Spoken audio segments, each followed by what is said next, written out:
बंदी छोड़ सतगुरु रामपाल जी महाराज जी की जय हो। परमपिता परमेश्वर सारी सृष्टि के रचनहार, कुल मालिक, असंख्य ब्रह्मांडों के रचयिता, परम पूज्य सतगुरु रामपाल जी महाराज जी के चरण कमलों में दास का कोटि कोटि दंडवत प्रणाम। और लाइव देख रहे आप सभी भाई बहनों को दास का सत्साहिब। भाई और बहनों, दया परमपिता परमेश्वर जी की, जिनके आशीर्वाद से एक बार पुनः आप और हम सभी भाई बहन लाइव साध संगति के लिए सोशल मीडिया पर फेसबुक रूपी इस प्लेटफॉर्म पर एकत्रित हुए हैं। ये पूज्य गुरुदेव जी की विशेष दया है इस कलयुग की पिछली पीढ़ी में, जिन्होंने इस अध्यात्म को समझने के लिए, आध्यात्मिक ज्ञान को समझने के लिए परमात्मा ने हमें ये टेक्नोलॉजी दी, परमेश्वर ने हमें ये विज्ञान दी, साइंस दी। आप सभी भगत भाई बहन एक बार जुड़ जाइए, और जैसे जैसे आप जी जुड़ते जाएं, वीडियो को एक बार फेसबुक से लेके व्हाट्सएप, जितने भी आप जी ग्रुपों में जुड़े हुए हैं, हर जगह शेयर कर दीजिए। और हमारे अन्य भाई बहन जुड़े, तब तक हम बंदी छोड़ सतगुरु रामपाल जी महाराज जी का मंगलाचरण करते हैं। उसके बाद फिर हम लाइव प्रोग्राम को स्टार्ट करेंगे। और दास की विनती रहेगी सभी भाई बहनों से कि हमें फालतू के कमेंट्स बिल्कुल भी नहीं करने हैं, और हमने ध्यानपूर्वक परमपिता परमेश्वर की महिमा का गुणगान करना है। सत साहिब।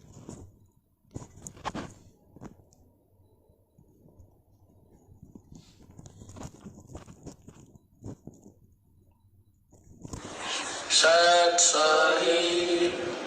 बंदी छोड़ कबीर साहिब की जय। बंदी छोड़ गरीबदास जी महाराज की जय। स्वामी रामदेवानंद जी महाराज की जय। बंदी छोड़ सतगुरु रामपाल जी महाराज की जय। सर्व संतों की जय, सर्व भक्तों की जय, धर्मी पुरुषों की जय, श्री काशी धाम की जय, श्री छुड़ानी धाम की जय, श्री करोता धाम की जय। सत साहिब। ग्रीव नमो नमो सतपुर सकूं, नमस्कार गुरु के नहीं, सुर नर मुनि जन साधवा, संतों सर्व सुधी नहीं, सतगुरु साहिब संत सब है, डंडो तुम प्रणामे, आगे पीछे मध्य वे तिनको जा कुर्बान, निराकार निर्विषम काल जाल भंजन, निर्लेपम निज नीरगुणम, अकल अनुपे सोन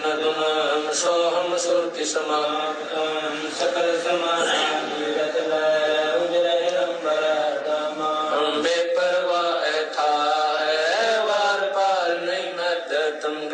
सुमर सिद्ध होई, गणनायक गलता ना करो, पारस पद परवाना, आज गणेश मनाऊं, गणनायक देवन देवा, चरण कमल लाऊं, आदि अंत कर सेवा, परम शक्ति संगीतम, रिद्धि सिद्धि दाता सोई, अविगत गुण अतीतम, सत्य पुरुष निर्मोही, जगदम्बा जगदीशम, मंगल रूप मुरारी, तन मन अर्पण शीशम, भक्ति मुक्ति भंडारी, ईश्वर नर मुनि जन ध्यावे, ब्रह्मा विष्णु महेशा, शेष सहस मुख गावे, पूजे आदि गणेशा, इंद्र कुबेर सरीखा, वरुण धर्म राय जावे, समर्थ जीवन जी का, मन इच्छा कर पावे, 33 कोटि अधारा, ध्यावे सहसे 88, उतरे भव जल पारा, कट है युम की फांसी, 33 कोटि अधारा, ध्यावे सहसे 88, उतरे भव जल पारा, कट है युम की फांसी।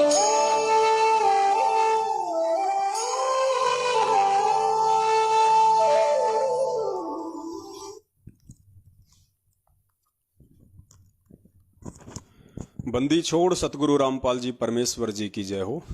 आप सभी परमेश्वर की प्यारी आत्माओं और मुजदास के भाई बहनों को सत साहिब।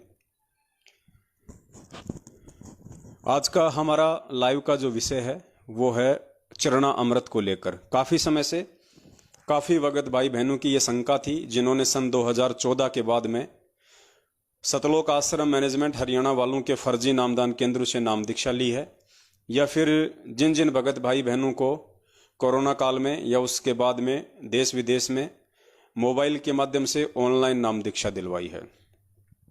उन सभी की ये शंका है कि भगत जी ये तो बिल्कुल सर्वसिद्ध हो गया है, हर प्रकार से परमेश्वर के आशीर्वाद से हमने सबूत देख लिए हैं कि वर्तमान में हिसार जेल में बैठे हुए परमपिता परमेश्वर सतगुरु रामपाल जी महाराज जी का डीवीडी के माध्यम से नाम दीक्षा देने का और जगह जगह राशन की दुकान की तरह गली गली में जो नाम दीक्षा केंद्र खोले हुए हैं, ये उनकी तरफ से कोई आदेश नहीं है।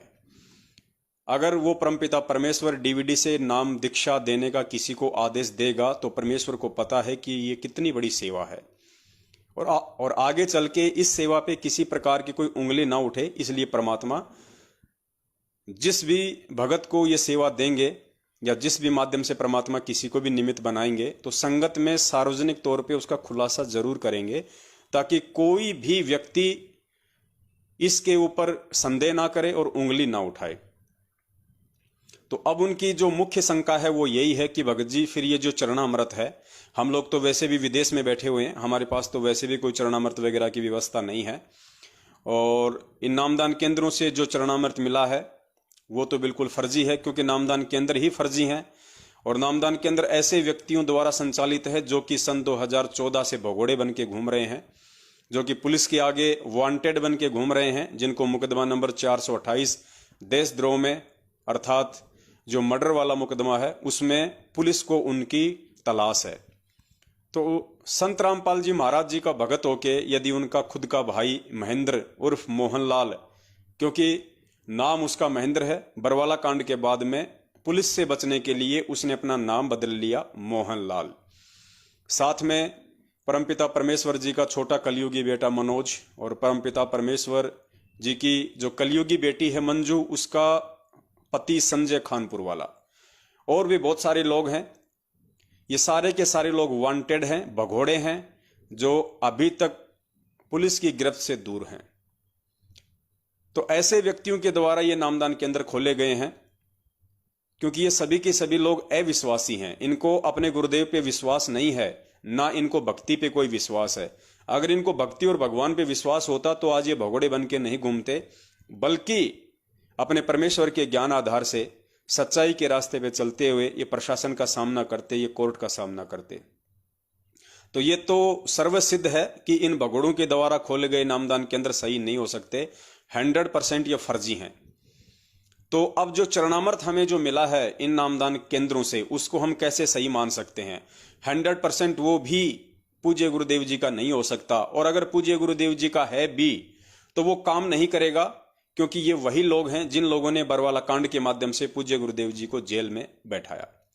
तो इन लोगों के ऊपर उस परमात्मा की मेहर नहीं है, वो परमात्मा इन लोगों से रुष्ट है, दुखी है, क्योंकि इन्होंने अपने कुकर्मों से, मनमानी हरकतों से, बरवाला कांड में जो इन्होंने कुकर्म किए, भगत समाज को काले कपड़े पहना के हाथों में हथियार देके जो कमांडो बनाया, पुलिस वालों के साथ में लड़ाया भिड़ाया, कोर्टों में परमपिता परमेश्वर का झूठा सर्टिफिकेट ये लोग पेश करते रहे, तारीखों पे तारीखें ये लोग लेते रहे, ताकि प्रशासन अपनी खामोशी तोड़े और बरवाला पे अटैक करे और संत रामपाल जी महाराज जी को जेल हो। ऐसा उस काल भगवान की साजिश थी, और काल भगवान ने पूज्य गुरुदेव जी के परिवार वालों को अपनी इस साजिश में मोहरा बनाया, निमित्त बनाया अपने एजेंट के रूप में, और वो सफल भी हुआ।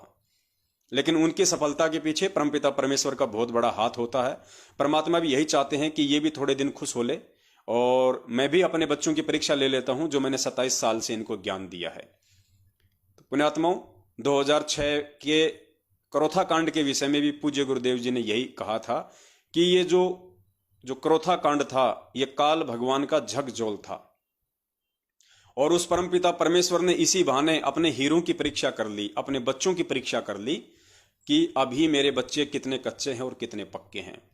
तो ठीक इसी प्रकार 2014 का बरवाला कांड भी उन्हीं काल एजेंटों का कराया एक घटनाक्रम था, और वो परमपिता परमेश्वर सतगुरु रामपाल जी भगवान भी यही चाहते थे कि चलो कोई बात नहीं, 27 साल हो गई हैं, चलो इसी बहाने मैं भी अपने बच्चों की परीक्षा ले लेता हूं कि मेरे बच्चे मुझे कितना पहचान पाए हैं, मेरे बच्चे आदेशों के गुलाम बने हुए हैं या फिर मेरे ज्ञान के गुलाम हैं। क्योंकि आज मैं हूं तो आदेश देता रहूंगा, कल को मैं चला जाऊंगा तो फिर कौन आदेश देगा, और मेरे आदेशों के गुलाम यदि ये बने रहेंगे तो फिर ज्ञान को आधार नहीं बना पाएंगे और कभी भी ये लोग सतलोक नहीं आ पाएंगे और ना ही आने वाली पीढ़ियां आ पाएंगी।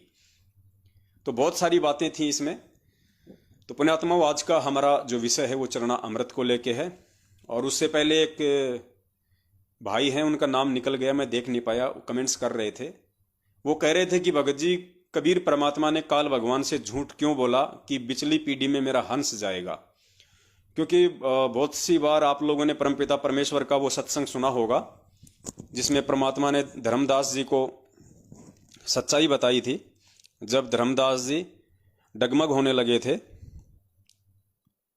तो परमात्मा ने उनका दिल डांटने के लिए उनको कहा था कि भाई तू घबरा मत और मैं तुझे सच्चाई बताता हूं।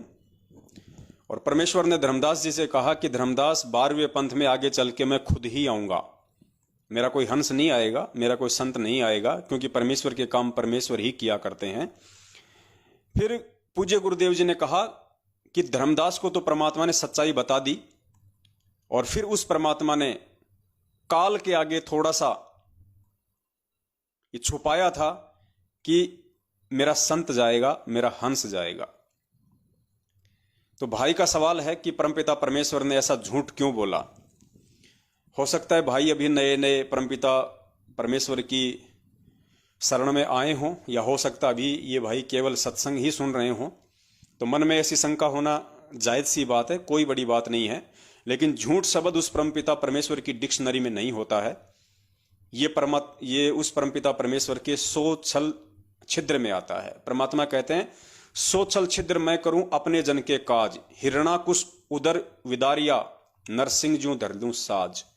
तो ये 100 छल छिद्र में आता है परमात्मा के। पहले आप ये सत्संग सुन लीजिए जिसमें परमात्मा ने धर्मदास जी को पहले ही कह दिया था कि आगे चल के 12वें पंथ में मैं स्वयं ही आऊंगा। अर्थात आज हमारे पूज्य गुरुदेव जी के रूप में स्वयं कबीर परमेश्वर ही धरती पे प्रकट हैं। तो परमात्मा ने कहा था कि चौथा युग जब कलयुग आवेगा तब हम अपना एक दास भेजेंगे। अब वहां काल के सामने परमात्मा ने कहा कि हम अपना दास भेजेंगे। और कबीर वाणी चैप्टर में परमात्मा ने धर्मदास जी से, जब धर्मदास जी घने चिंतित हो गए थे कि हे परमात्मा, आपने सतनाम और सारनाम गुप्त रख दिया और इसके बिना मोक्ष नहीं हो सकता। आपने मुझ किंकर के ऊपर दया करी दास पे और 42 वंश भी पीढ़ी बख्श दी, मेरी वंश चलेगा। तो हे परमात्मा, सारनाम और सतनाम बिना पार नहीं हो सकते, तो मेरे बच्चे कैसे पार होंगे। ऐसे कलेजा पकड़ कर बैठ गया। परमात्मा ने सोचा भाई ये घना दुखी हो गया। तो परमेश्वर ने कहा कि सुन ले, काल ने क्या कहा था, 12 पंथ करूं मैं साजा, नाम तुम्हारा ले करूं आवाजा। 12 पंथ नाम जो लेगी, हमरे मुख में आन समोही। जाओ जोग जीत संसारा, जीवन मन कहा तुम्हारा। जीव तुम्हारा कहा न माने, हमारी ओढ़ हो बाद बखाने। अब इतना समय नहीं रहा, मैं वो सारे प्रमाण आज नहीं दिखा पाऊंगा आपको कि 12 पंथ कौन कौन से हैं। तो 12 पंथ, 12वां पंथ गरीबदास पंथ बताया है, लिखा कवि सागर में। तो परमात्मा ने कहा तू चिंता ना कर धर्मदास, जब 5500 वर्ष कलयुग बीत जाएगा तब या बिचली पीढ़ी आवेगी और बिचली पीढ़ी तक यू ज्ञान और तत्व ज्ञान और सतनाम सारनाम कति गुप्त रखना है, नहीं तो काल के दूतों का हाथ लग जाएगा, मेरा सारा मिशन खराब हो जाएगा। तो परमात्मा ने देखा कि यू बिल्कुल चिंतित हो गया घना। तब परमेश्वर ने कहा धर्मदास, जब साक्षी बताऊं तेरे को।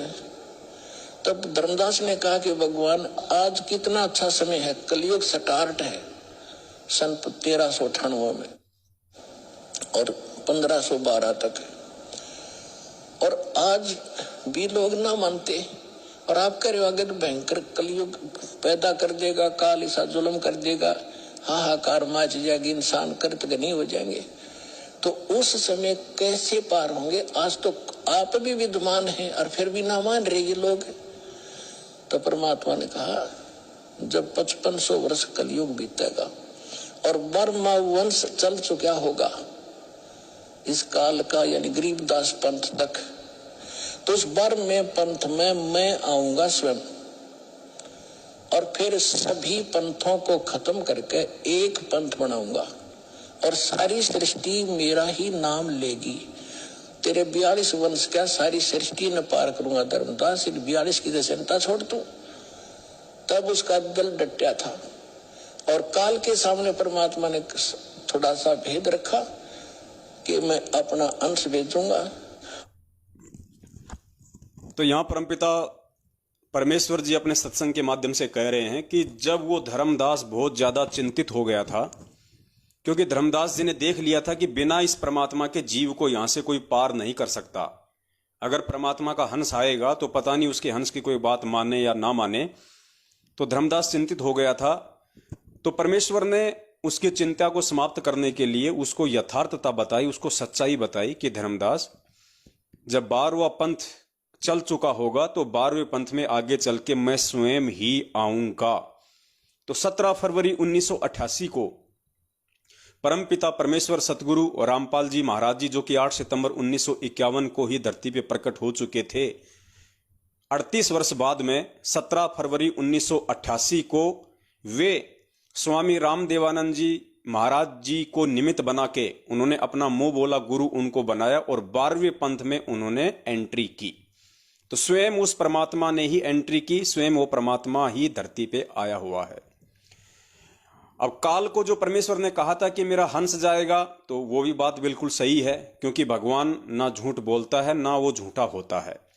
तो वो भी बिल्कुल सही है, क्योंकि उस काल के सामने वो परमात्मा जब थे, जिस समय वार्ता हो रही थी, उस समय वो परमात्मा अपने ही पुत्र जोगजीत जी के रूप में थे और उन्होंने कहा था कि मैं अपना अंश भेजूंगा। तो पुण्यात्माओं, स्वयं तो वो परमात्मा काल के सामने आ नहीं सकता, क्योंकि उनको काल की औकात का पता है कि यदि मैं अपने वास्तविक रूप में इस काल के सामने आ गया तो इसका कलेजा फट जाएगा, इसका कलेजा फट जाएगा अगर मैं इसके सामने आ गया तो। इसलिए परमात्मा हमेशा अपने आप को छुपाते हुए ही इस पृथ्वी लोक पे आते हैं। और भगत जी, आज परमात्मा सतगुरु रामपाल जी महाराज जी के चोले में है, अर्थात वो कबीर परमात्मा जो सतलोक में बैठा है अपने वास्तविक रूप में, उस रूप को हल्का करके आज वो परमात्मा सतगुरु रामपाल जी महाराज जी के रूप में धरती पे प्रकट हैं। तो काल को यही है कि हाँ, वो परमात्मा तो स्वयं नहीं आया हुआ है धरती पे, उस परमात्मा का कोई अंश, उस परमात्मा का कोई हंस, उस परमात्मा का कोई दूत जरूर इस पृथ्वी पे आया हुआ है। तो परमात्मा अपने वास्तविक रूप में ना आके अपने वास्तविक रूप के ऊपर एक हल्का सा ओवरकोट सतगुरु रामपाल जी महाराज जी का जिन्होंने पहना हुआ है, वो काल की नजरों में काल का, वो उनका परमात्मा का दूत है, परमात्मा का अंश है, जबकि उस ओवरकोट के नीचे स्वयं वो कबीर परमात्मा ही है। तो भगत जी, स्वयं वो कबीर भगवान इस पृथ्वी पे प्रकट है और काल की नजरों में उस परमात्मा का दूत है, परमात्मा का अंश इस पृथ्वी पे ज्ञान दे रहा है। तो दोनों स्थिति में परमात्मा ने झूठ नहीं बोला है। परमात्मा ने धर्मदास जी को जो कहा कि मैं स्वयं ही आऊंगा, तो परमेश्वर स्वयं ही आए हुए हैं। और काल को कहा कि मेरा दूत जाएगा, मेरा अंश जाएगा, तो परमेश्वर अपने वास्तविक रूप को छुपा के सतगुरु रामपाल जी महाराज जी का चोला पहन के इस पृथ्वी पे प्रकट हैं। तो काल की नजरों में उस परमात्मा का अंश है, उस परमात्मा का हंस है, उस परमात्मा का दूत है संत रामपाल जी महाराज। तो इस प्रकार से भगत जी हमने इस अध्यात्म को समझना है, क्योंकि परमेश्वर ने जो वचन बोल दिया वो अटल सत्य है, वो झूठ हो ही नहीं सकता, सोचना भी मूर्खता होगी। तो ये भाई का एक छोटा सा सवाल था। उसके बाद पुण्यात्माओं, हम आप आगे बढ़ते हैं। हमारा आज का जो विषय है चरणा अमृत को लेके, कि भाई फर्जी नामदान केंद्र हैं, ये तो सर्वसिद्ध हो चुका है। तो इन फर्जी नामदान केंद्रों पे मिलने वाली वस्तुएं भी फर्जी ही होंगी। परमपिता परमेश्वर का जब इनके ऊपर कोई आशीर्वाद ही नहीं है, कोई मेहर ही नहीं है, और उस मालिक को जेल में बैठा के इन लोगों ने काल एजेंट बन के मनमुखी रूप से अपने धार्मिक धंधे के विस्तार के लिए जगह जगह जो ये राशन की दुकान की तरह सेंटर खोल रखे हैं, तो ये तो फर्जी हैं ही हैं। इन पे परमात्मा की कोई मेहर नहीं है, तो चरणामृत भी सही नहीं हो सकता। देखो पुण्यात्माओं, चरणामृत सही हो या नहीं हो, विषय ये नहीं है। और अकेले उस चरणामृत के पीने से हम सतलोक नहीं जा सकते, ये भी सत्य है। और चरणामृत पीना भी जरूरी है, और चरणामृत असली होना भी जरूरी है। क्योंकि जब हम नित्य नियम करते हैं रोजाना, तो पेज नंबर 23 के ऊपर परमात्मा हमें कहते हैं कि चरणा अमृत कदाचित पावे 84 कटे लोक सिंधावे। एक भगत के मोक्ष प्राप्ति में चरणा अमृत का भी बहुत अधिक महत्व है। परमात्मा उसके युगन युगन के पाप कर्मों का नाश करते हैं। चरणामृत के पान से भगत को सद्बुद्धि आती है और उसको आधीनी आती है। क्योंकि चरणामृत पीने का मतलब है हम किसी के चरणों का अमृत पी रहे हैं, हम किसी के जो है चरणों का जल पी रहे हैं। तो अगर कोई अहंकारी व्यक्ति होगा तो वो दूसरे के चरणों का जल नहीं पिएगा। इसलिए परमात्मा भगत के भक्ति भाव को चेक करने के लिए परमात्मा एक भगत के अंदर जो अभिमान या मान बड़ाई रूपी जो कीड़ा होता है थोड़ा बहुत, उसको परमात्मा शांत करने के लिए, उसको नष्ट करने के लिए अपना चरणा अमृत देते हैं। तो अगर किसी ने भक्ति करनी होगी और जिस व्यक्ति ने अपने आप को उस परम पिता परमेश्वर का कुत्ता समझ लिया होगा, अपने आप को 2 कोटि का जीव और अपने पूज्य गुरुदेव जी को परमात्मा मान लिया होगा, तो उसको अपने पूज्य गुरुदेव जी का चरणामृत पीने में कहीं कोई संकोच नहीं होगा। इसलिए परमात्मा उस भगत के अभिमान को चेक करने के लिए, उसकी मान बढ़ाई को चेक करने के लिए, उसकी आधीनी को चेक करने के लिए चरणा अमृत देते हैं भगत जी। अब चरणामृत के विषय में आपने काफी बार परमपिता परमेश्वर जी के मुख कमल से एक वीडियो सुना होगा, जिसमें परमात्मा कहते हैं कि एक तरफ तो आप अपने गुरु को मानुष मान रहे हो और दूसरी तरफ आप उनके चरणों का अमृत पी रहे हो, चरणा अमृत भी पी रहे हो। तो परमात्मा कहते हैं वो भगत भी पार नहीं हो पाएगा। गुरु को अपने जैसा व्यक्ति मानने वाला, जन साधारण मानने वाला, मानुष मानने वाला, मां के गर्भ से आया हुआ मानने वाला व्यक्ति कभी भी सतलोक नहीं जा सकता, चाहे वो ओरिजिनल चरणामृत दिन में 4 बार ही क्यों ना पिए। तो एक बार आप पूज्य गुरुदेव जी के मुख कमल से सुन लीजिए कि परमेश्वर ने इस विषय में हमें क्या निर्देशित किया है।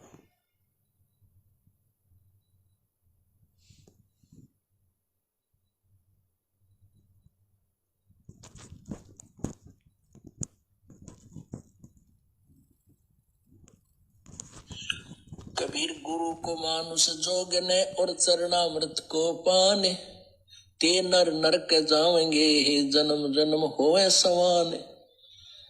जो क्या बताते हैं, गुरु को मानुष मानते हैं और चरणामृत भी देखम देखा, चरणामृत भी गुरु जी के चरणों का जल उसको भी पी रहे हैं और ऊपर से एक मनुष्य मान रहे हैं। कहते उससे भी, वो भी फिर 84 लाख योनियों का अधिकारी है, उसकी भक्ति चले नहीं। गुरु को मानुष जोगने और चरणामृत को पान, ते नर नरक में जावेंगे फिर जन्म जन्म होए समान। चरणामृत ले, लेकिन भगवान समझ के ले। मान लो मूलधन 100 रुपये। पुण्यात्माओं, एजुकेशन का अब आपको लाभ होगा। तो परमपिता परमेश्वर जी ने यहाँ पे सिद्ध कर दिया है अपने वीडियो के माध्यम से कि चरणामृत भी पियो, लेकिन चरणामृत पीने का फायदा तभी है जब आप अपने गुरु को परमात्मा मानोगे, भगवान मानोगे।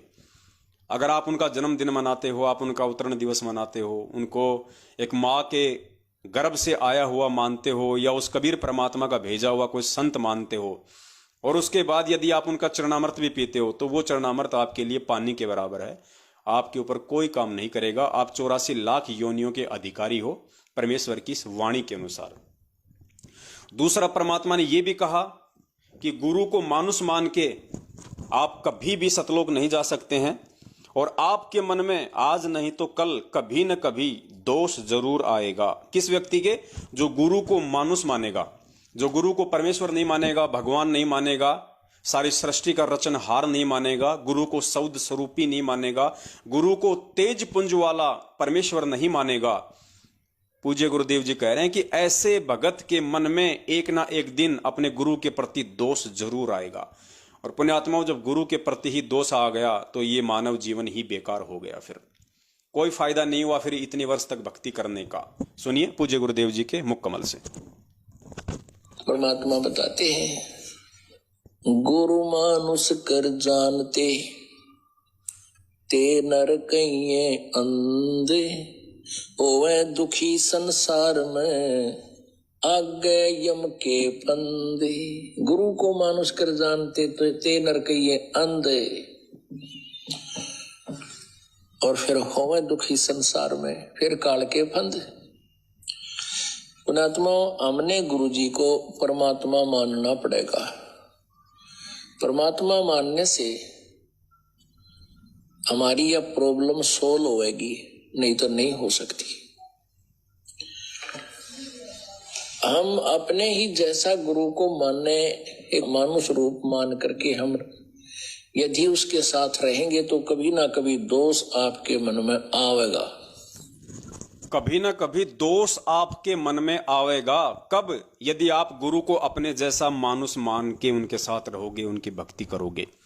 तो पूज्य गुरुदेव जी कह रहे हैं कि आज नहीं तो कल आपके अंदर दोष आएगा ही आएगा। और पुण्यात्माओं, जब गुरु भगवान के प्रति ही दोष आ गया तो फिर धिक्कार है उसका जीवन। तो पुण्यात्माओं, चरणामृत के विषय में आज का जो वीडियो बनेगा, उससे पहले आप जियों को ये चीज जानना अति आवश्यक है और आपकी अंतरात्मा में ये बात बैठना अति आवश्यक है कि गुरु ही परमात्मा है, गुरु ही भगवान है। सतगुरु रामपाल जी महाराज ही सारी सृष्टि का रचनहार है। स्वयं वो कबीर परमात्मा है जो चारों युगों में आता है। आज वही कबीर परमात्मा अपने तेज पुंज के शरीर को हल्का करके सतगुरु रामपाल जी महाराज जी के चोले में धरती पे प्रकट है।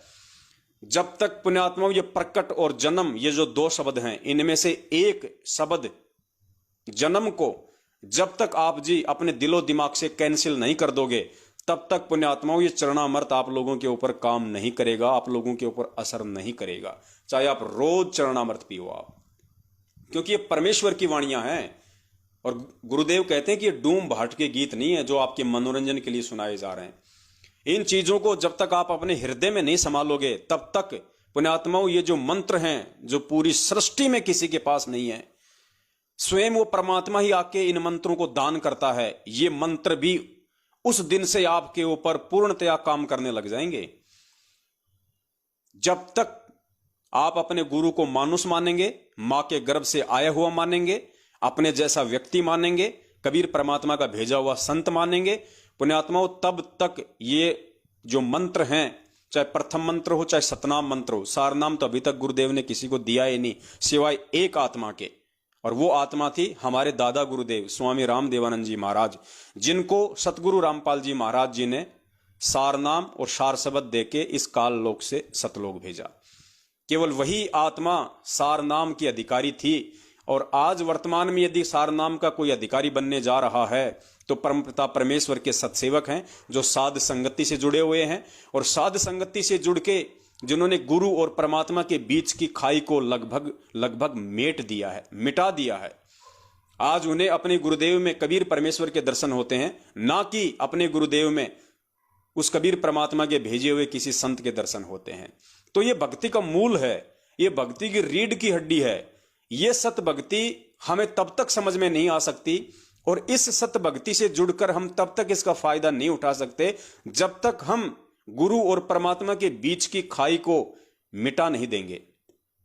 और पुण्यात्मा, आज का जो चरणामृत का वीडियो है ये आपको तभी समझ में आ पाएगा, और ये जो चरणामृत है ये आपको तभी समझ में आएगा जब आप आज के उस चरणामृत वाले मैटर से पहले अपने पूज्य गुरुदेव जी के विषय में कुछ और जो सबूत हैं, जो प्रमाण हैं, जो आप जी अपने हृदय में संभालोगे कि हाँ, धरती पे यदि कोई प्रकट है तो पूज्य गुरुदेव संत रामपाल जी महाराज जी के रूप में स्वयं कबीर परमात्मा ही प्रकट है।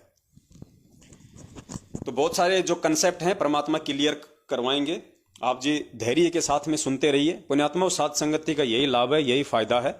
और परमपिता परमेश्वर जी का जो मिशन होता है कलयुग की पिछली पीढ़ी में, उस मिशन का एक मुख्य हिस्सा होता है साध संगति। ये साध संगति आज से पहले नहीं हुई। क्यों नहीं हुई? क्योंकि आज से पहले हम गुरु को मानुष ही मानते रहे थे, और गुरु को मानुष मानने वाले चाहे रात दिन साध संगति कर लो, उसका कोई असर नहीं होना। तो पिछली पीढ़ी में ही परमात्मा अपने मिशन का एक मुख्य हिस्सा साध संगति को चुनते हैं, और ये निर्भर करता है उस परमपिता परमेश्वर की अपनी मौज पे, अपनी इच्छा पे कि वो किस आत्मा को साध संगति के लिए निमित्त बनाते हैं। निमित्त बनने वाले का इसमें कोई रोल नहीं होता है। निमित्त बनने वाला एक जीव है, निमित्त बनने वाला एक पत्थर है, एक जानवर है, एक पशु है। वो परमेश्वर किस पशु को इंसान बना दे, इंसान से देवता बना दे, ये उसकी अपनी मेहर के ऊपर है। तो जो सारा का सारा जो श्रेय है वो केवल पूज्य गुरुदेव जी को ही जाना चाहिए।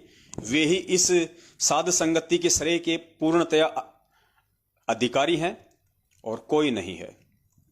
तो पुण्यात्माओं, अब कुछ कंसेप्ट हैं जो परमात्मा बिल्कुल क्लियर करवा देंगे और आप लोग भी सोचने पे मजबूर हो जाओगे कि भाई बात तो बिल्कुल सही है। हम तो रात दिन ये वाणियां पढ़ा करते हैं, लेकिन हमें तो समझ में नहीं थी ये सारी बातें।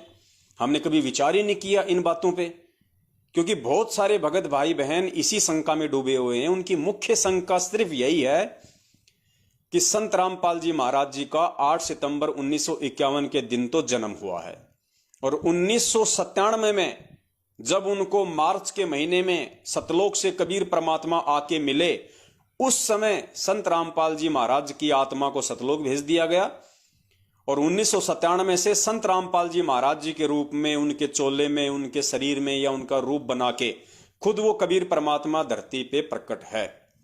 ये उनकी मुख्य शंका है। जबकि आज से पहले परमात्मा ने बहुत सारे वीडियो इस पे बनवा दिए हैं कि भाई परमेश्वर ने केवल उस वाणी को चरितार्थ करना था कि जब आवे 5500 पांचा तब ये वचन मेरा होगा साचा, और 5000 अरु 500 जब कलयुग बीत जाए महापुरुष फरमान तब जग तारन को आए। 650 साल पहले परमेश्वर ने जो वाणी कही थी, उस वाणी को परमात्मा ने आज सही साबित करना था।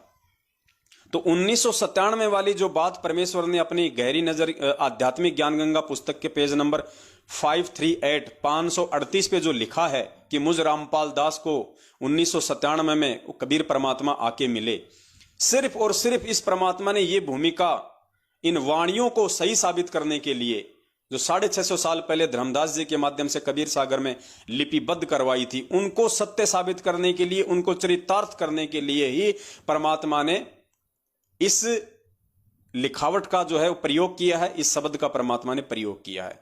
अन्यथा परमात्मा तो 8 सितंबर 1951 से ही धरती पे प्रकट है। तो सबसे पहले हम वहीं से शुरुआत करते हैं जो भगत भाई बहनों की मुख्य शंका है।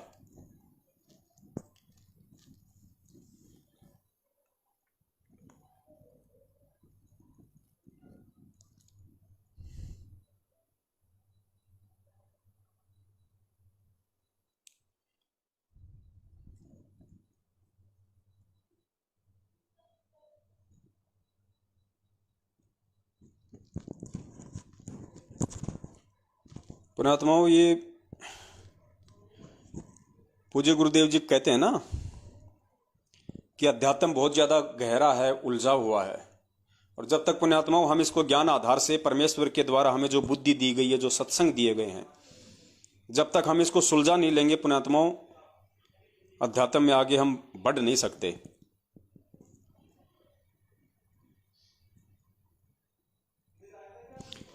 तो सुनिए सबसे पहले वो वाणी जो हम रोज संध्या आरती के एंड में गाते हैं। श्री स्वामी राम देवानंद दाता आपकी गणी सताव वो बाता। स्वामी राम देवानंद दाता आपकी गणी सताव वो बाता। तेरा राम पाल अज्ञान किया सतलोक का वासी। तेरा राम पाल ज्ञान किया सतलोक का वासी। मेरे गुरुदेव भगवान भगवान दियो काट काट की पास। पुण्यात्मा वाणी आपने सुनी जो हम रोज पढ़ते हैं संध्या आरती में। अब पुण्यात्मा ये अध्यात्म है, बिना पूज्य गुरुदेव जी के आशीर्वाद के, बिना उनकी सत्य प्रेरणा के ये समझ में नहीं आ सकती हैं ये वाणियां, जिस पे गुरुदेव की मेहर हो। परमात्मा कहते हैं सब सुमरे अपने अनुमाना तो गति लखी न जाए, और कहे कबीर कृपया कर जन पर ज्यों की त्यों समझाए। जिस पे उस कबीर परमात्मा की मेहर हो जाएगी वही इन वाणियों को समझ सकता है और वही अपने अन्य भगत भाई बहनों को समझा सकता है।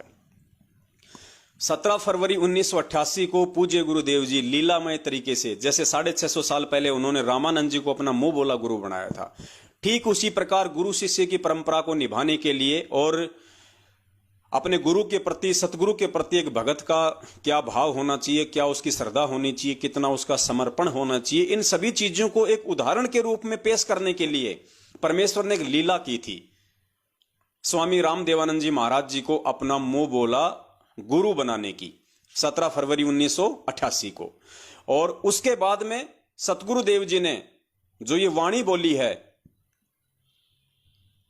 कि स्वामी रामदेवानंद जी दाता आपकी घनी सतावे वो बाता, तेरा रामपाल अज्ञान किया सतलोक का वासी। पुण्यात्माओं, परमात्मा ने उस वाणी को चरितार्थ करने के लिए जो 650 साल पहले बोली गई थी 1997 के लिए, कि 1997 से धर्मदास मेरा 13वां कबीर पंथ शुरू होगा और 1997 में मैं अपना यथार्थ 13वां कबीर पंथ में चलाऊंगा इस पृथ्वी पे। पुण्यात्मा, उस वाणी के अनुसार उस कबीर परमेश्वर ने 1997 में ही धरती पे प्रकट होना था, लेकिन दुनिया की नजरों में, उस लिखी हुई वाणी के अनुसार दुनिया की नजरों में, शास्त्रों के अकॉर्डिंग परमात्मा ने 1997 में धरती पे प्रकट होना था।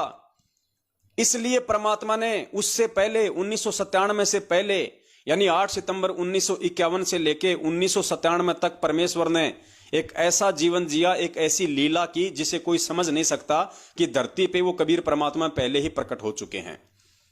और उस वाणी के अनुसार परमेश्वर ने कि भाई 1997 में यानी 5000 और 500 जब कलयुग बीत जाए, महापुरुष फरमान तब जग तारण को आए, यानी 1997 में वो महापुरुष जग का उद्धार करने के लिए आएगा। तो परमात्मा ने उस वाणी को सिद्ध करने के लिए संध्या आरती में इस शब्द का सहारा लेना पड़ा कि तेरा रामपाल अज्ञान किया सतलोक का वासी। यानी 8 सितंबर 1951 से 1997 के बीच में उस कबीर परमेश्वर ने जो एक भगत की भूमिका की थी, वो भगत की भूमिका उनकी पूरी हुई और वो परमेश्वर अपने आप को छुपाते हुए दुनिया की नजरों में ये कह रहे हैं कि रामपाल की जो आत्मा थी या रामपाल नाम की जो आत्मा थी, वो अपने गुरुदेव के आशीर्वाद से, अपने गुरुदेव से ज्ञान प्राप्त करके, अपने गुरुदेव से सत भक्ति लेके वो सतलोक को प्राप्त हो गई है। सिर्फ ये भेद था एक। अब 1997 में महापुरुष आएगा वाणी के अनुसार, तो पुण्यात्मा 1997 में अगर परमात्मा धरती पे आएंगे तो अचानक से तो प्रकट होंगे नहीं। अगर अचानक से परमात्मा इस कलयुग की पिछली पीढ़ी में, इस साइंस वाले जमाने में, इस टेक्नोलॉजी के जमाने में, अगर 1997 में वो परमात्मा एकदम से आके प्रकट हो जाए, पुण्यात्मा उस भगवान को कोई भगवान नहीं मानेगा, क्योंकि ऐसे जादूगरी दिखाने वाले आजकल बहुत हैं। ऐसे जंत्र मंत्र करने वाले, ऐसे सर्कस में ये जो मैजिशियन हैं, ये जो जादूगर लोग हैं, ये बहुत कर देते हैं। ये कबूतर से इंसान बना देते हैं, इंसान का कबूतर बना देते हैं। तो काल ने ये सारी जो व्यवस्थाएं हैं, ये इस तरह की, ये तांत्रिक वाली, ये इसने पहले ही यहां पे सेट कर रखी हैं। तो वो कबीर परमात्मा अगर अपनी वाणी के अनुसार अगर 1997 में अचानक अगर वो प्रकट हो जाए 20 साल का बनके या 50 साल का बनके, तो पुण्यात्माओं आज आप और हम भी उन पे यकीन नहीं करते, हम उनको भगवान नहीं मानते। तो परमेश्वर ने 8 सितंबर को ही धरती पे आना पड़ा, एक आम व्यक्ति की परमेश्वर ने लीला की, और उस वाणी को सही साबित करने के लिए परमेश्वर ने संध्या आरती के एंड में ये बोलना पड़ा। और गुरु जी के प्रति, गुरु की महिमा को बनाए रखने के लिए कि बिना गुरु के कोई आत्मा पार नहीं हो सकती, इसलिए अपने गुरु की महिमा करते हुए, अपने गुरु को श्रेय देते हुए उन्होंने कहा कि तेरा रामपाल अज्ञान किया सतलोक का वासी। सिर्फ ये एक भेद है, जबकि परमात्मा तो शुरू से ही धरती पे प्रकट हैं। फिर भी पुण्यात्माओं बहुत सारे जो कंसेप्ट हैं वो आज आपके और होंगे क्लियर, परमपिता परमेश्वर जी के आशीर्वाद से, जो आज से पहले हमने नहीं सुने थे, आज से पहले हमने नहीं देखे थे। अब पूज्य गुरुदेव जी का यह सत्संग सुनिए आप जी।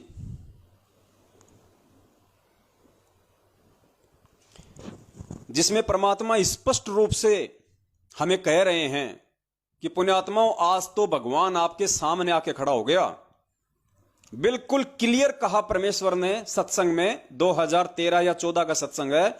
गुरुदेव कह रहे हैं कि पुण्यात्माओं, आज तो भगवान आपके सामने आके खड़ा हो गया। तो आज हमारे सामने कौन खड़ा है पुण्यात्माओं? हमारे सामने हमारे पूज्य गुरुदेव जी खड़े हैं, जिनको हम भगवान मानते हैं। तो पूज्य गुरुदेव ने स्पष्ट संकेत कर दिया कि आज तो आपके सामने भगवान आके खड़ा हो गया।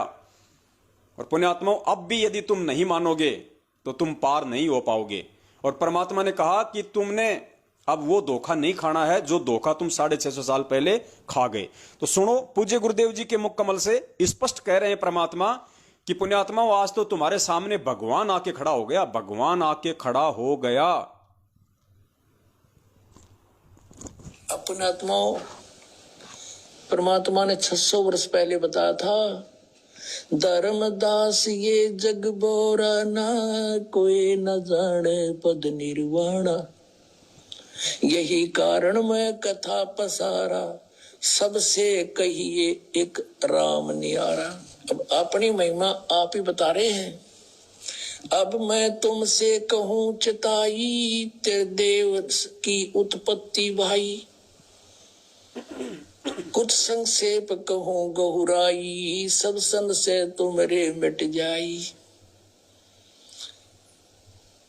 कहते हैं माँ अष्टंगी पिता निरंजन, ये जमदारुण वंशन अंजन। पहले कीन निरंजन राई, पीछे से माया उपजाई। अब ध्यान से सुनना पुण्यात्मा। रूप देख अति शोभा, देव निरंजन तन मन लोभा। निरंजन कीने भोग विलासा, माया को रही तब आशा। 3 पुत्र अष्टंगी जाए, ब्रह्मा विष्णु शिव नाम धराए। अपना आत्माओं, एक तो परमात्मा सामने आकर खड़ा हो गया कि आई एम गॉड। कबीर साहब कहते हैं आई एम गॉड। देखो पुण्यात्माओं, ये होते हैं भेद।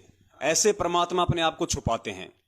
अब गुरु जी क्या कह रहे हैं ये वाणी सुनाने के बाद में कि पुण्यात्माओं, अब तो परमात्मा कति आपके सामने आके खड़ा हो गया। तो हमारे सामने कौन खड़ा है पुण्यात्माओं आज? और फिर पूज्य गुरुदेव जी ने अपने आप को छुपा दिया तुरंत। कबीर जी का नाम लेके अपने आप को तुरंत परमेश्वर ने छुपा दिया। पुण्यात्मा, यही संकेत होते हैं जो हमें कैच करने हैं, जो हमारे को पकड़ने हैं। क्योंकि परमेश्वर वचनबद्ध हैं। परमात्मा स्पष्ट रूप से अपने आप को परमेश्वर नहीं कहेंगे, वरना पुण्यात्मा बिजली पीढ़ी में आके और ये विशेष ज्ञान देने का, ये टेक्नोलॉजी और शिक्षा देने का कोई औचित्य नहीं रह जाएगा। अगर इसी प्रकार से हाथ पकड़ के ही सतलोक लेके जाना है तो पुण्यात्माओं फिर शिक्षा का कोई महत्व नहीं है। तो परमेश्वर ने अपने आप को भगवान साबित करने में भी कोई कमी नहीं छोड़ी, और अपने आप को काल भगवान के सामने जो परमात्मा ने जो उनको वचन दिया था, उस आधार से परमात्मा अपने आप को छुपाते भी हैं। तो क्या कह रहे हैं यहां पूज्य गुरुदेव कि पुण्यात्माओं, अब तो भगवान कति आपके सामने आके खड़ा हो गया। और फिर कहते हैं कि वो कबीर भगवान खड़ा हो गया। ध्यान से सुनना। आत्माओं, एक तो परमात्मा सामने आके खड़ा हो गया कि आई एम गॉड। कबीर साहब कहते हैं आई एम गॉड। और बालक तो बालक अंधे से अंधा इन वचनों को सुनकर समझ सकता है कि हु इज गॉड। सबसे पहले हमने ये निर्णय करना है हु इज गॉड। अब ये क्लियर हो गया गॉड। पूज्य गुरुदेव जी कह रहे हैं कि पुण्यात्माओं, इन वचनों को सुन के, यानी जो सत्संग हमें सुनाए जा रहे हैं 27 वर्षों से, इन वचनों को सुन के बच्चे से बच्चा यानी बालक से बालक भी ये समझ सकता है कि हु इज गॉड, यानी भगवान कौन है धरती पे आज। परमात्मा कहते हैं बालक से बालक भी समझ सकता है। बालक से बालक मतलब जिसको बुद्धि नहीं है, 27 साल से किए गए इतने सत्संग सुन के बालक से बालक व्यक्ति भी समझ सकता है कि हु इज गॉड, कि परमात्मा कौन है। अब गुरुदेव थोड़ी कहेंगे कि वो परमात्मा मैं हूं। फिर सत्संग किस लिए सुनाए जा रहे हैं? तत्व ज्ञान किस लिए दिया गया? ये तत्व ज्ञान रूपी टॉर्च किस लिए दी गई? 27 साल से सत्संग किस लिए सुनाए गए? तो परमात्मा कहते हैं कि इन सत्संगों को सुन के, इन वचनों को सुन के तो बालक से बालक भी समझ सकता है कि हु इज गॉड। एक बार फिर से सुन लीजिए पुण्यात्माओं, और दिल में बैठ जाना चाहिए कि भगवान धरती पे प्रकट है।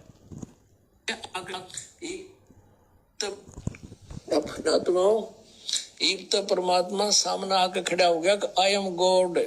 कबीर साहब कहते हैं आई एम गॉड। और बालक तो बालक अंधे से अंधा इन वचनों को सुनकर समझ सकता है कि हु इज गॉड। सबसे पहले हमने ये निर्णय करना है हु इज गॉड। अब ये क्लियर हो गया तो सबसे पहले हमने यही निर्णय करना है कि हु इज गॉड। और पुण्यात्माओं, जब हम ये निर्णय कर लेंगे ज्ञान आधार से, साध संगति से, कि संत रामपाल जी महाराज जी इज कंप्लीट गॉड, उसके बाद पुण्यात्माओं आप अपने घर से मटके से अगर एक बोतल में पानी भर के परमात्मा के दरबार में रख देंगे और बंदी छोड़ से अरदास कर लेंगे कि हे परमपिता परमेश्वर, आप धरती पे प्रकट हैं परमात्मा, अब आप अपने आप को छुपा नहीं सकते परमेश्वर। इस ज्ञान आधार से आपने संपूर्ण खुलासा कर दिया है और परमेश्वर दास आपकी शरण में है तन मन धन से। आप मेरे इष्ट हैं, आप मेरे गुरु भगवान है। आपके अलावा सौपन में भी मैं किसी अन्य देवी देवता ब्रह्मा विष्णु महेश दुर्गा और काल का चिंतन नहीं करूंगा। और परमेश्वर इस सामान्य से दिखने वाले जल में परमेश्वर अपनी अमृत वाणी को समाहित कीजिए, परमेश्वर अपने वचन को समाहित कीजिए। पुण्यात्मा, उसी दिन से वो बोतल परमात्मा चरणामृत बना देगा, अमृत जल बना देगा वो। इसके विषय में हम आगे बात करेंगे खुल के। उससे पहले हमारे को ये हृदय में समझ आना चाहिए कि धरती पे कौन है। अब आगे चलिए पुण्यात्माओं, हम दूसरी वाणी को लेते हैं।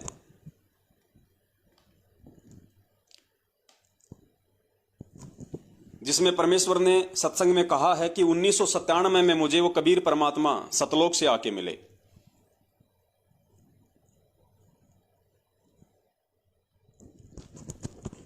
पहले आप जी ये छोटा सा सत्संग सुनिए परमात्मा का,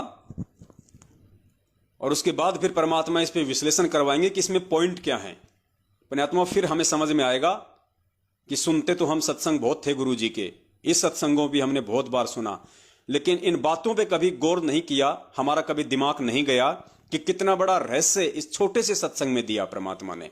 समझने वाला वही समझ सकता है कि धरती पे वो कबीर परमात्मा 8 सितंबर 1951 से प्रकट है या 1997 में संत रामपाल जी महाराज जी की आत्मा को सतलोक भेज के उसके चोले में खुद है। सब कुछ क्लियर हो जाएगा। अब देखिएगा सन 1997 के लिए कैसे आपको यकीन होगा। देखना, दास ने एक पुस्तक लिखी है दात्मी ज्ञान गंगा, और जो आपके कर कमलों में है, इसमें एक लेख है 538 पृष्ठ पे, यथार्थ कबीर पंथ परिचय नामक एक विषय है। और इसमें यहां लिखा है, मुझ दास यानी रामपाल दास को परमेश्वर कबीर साहिब जी संवत 2054 फाल्गुन मास शुक्ल पक्ष एकम मार्च 1997 को दिन के 10 बजे मिले थे तथा सार शब्द की वास्तविकता और संगत को दान करने का सही समय संकेत देकर अंतर्धान हो गए थे। और इसको यानी मुझे परमात्मा मिले थे, इसको अगले आदेश तक रहस्य युक्त रखने का आदेश दिया था। और फिर परमात्मा ने एक और अनमोल खजाना अभी 10 दिन के अंदर अंदर हमें दिया है। पुण्यात्माओं, इस छोटे से 2 मिनट के सत्संग में परमात्मा ने 2 इतने बड़े पॉइंट दे दिए हैं। और परमात्मा ने ये इसीलिए ये पॉइंट छोड़े हैं ताकि मेरे बच्चे मुझे पहचान लेंगे कि मैं 8 सितंबर से धरती पे प्रकट हूं या 1997 से। पुण्यात्माओं, ध्यान से सुनना इन चीजों को। 2 कौन से पॉइंट हैं? सबसे पहले चलिए पॉइंट नंबर 1 पे, और संगत को दान करने का सही पक्ष एकम मार्च 1997 को दिन के 10 बजे मिले थे तथा सार शब्द की वास्तविकता और संगत को दान करने का सही समय संकेत देकर अंतर्धान हो गए थे। और इसको यानी मुझे परमात्मा कह रहे हैं अपने आप को छुपाते हुए, उस वाणी को चरितार्थ करते हुए कि मार्च 1997 में कबीर परमात्मा मुझ रामपाल दास को मिले थे और सार शब्द की वास्तविकता, सार शब्द की या सार नाम की वास्तविकता और संगत को दान करने का सही समय बताकर। एक पॉइंट क्या है पुण्यात्माओं कि गुरुजी को लोगों के अनुसार जो भगत भाई बहन उन्हें 1997 से भगवान मानते हैं और संत रामपाल जी महाराज जी को केवल एक आत्मा मानते हैं, उन लोगों के अनुसार इस वीडियो में पूज्य गुरुदेव जी कह रहे हैं कि कबीर परमात्मा मार्च 1997 में मुझे मिले और मिलके परमेश्वर ने क्या कहा, यानी सार शब्द की वास्तविकता और उसको दान करने का सही समय बताया।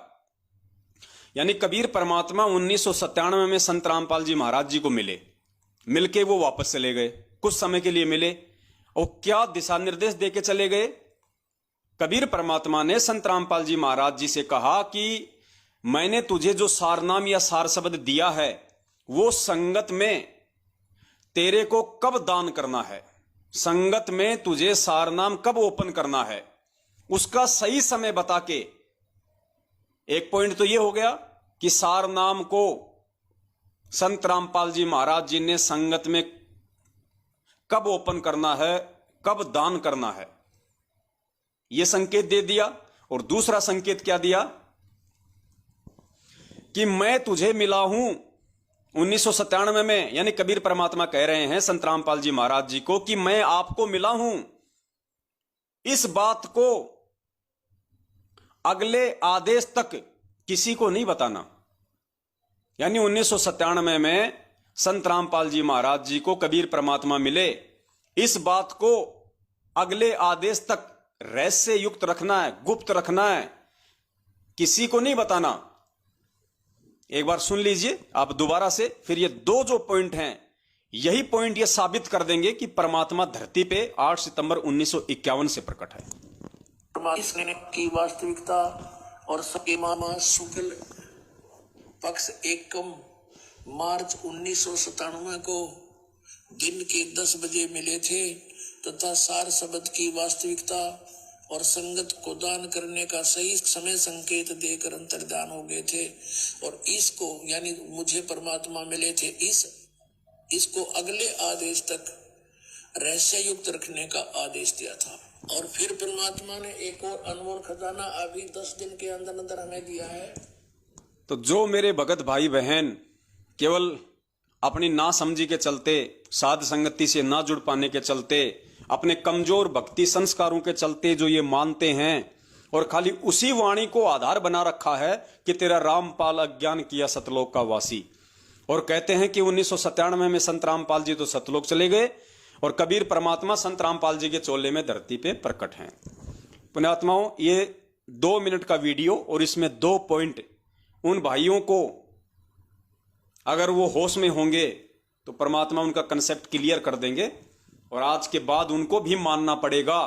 अगर भगत होंगे तो, अगर भक्ति करने के मकसद से इस मार्ग से जुड़े होंगे तो उनको भी 100% ये मानना पड़ेगा कि हां 1997 से नहीं, भगवान तो 8 सितंबर से ही धरती पे प्रकट हैं। सबसे पहला पॉइंट इसमें क्या है, पूज्य गुरुदेव जी कह रहे हैं कि 1997 में मुझे कबीर परमात्मा मिले और सार शब्द की वास्तविकता और उसको दान करने का सही समय का संकेत करके अंतर्ध्यान हो गए।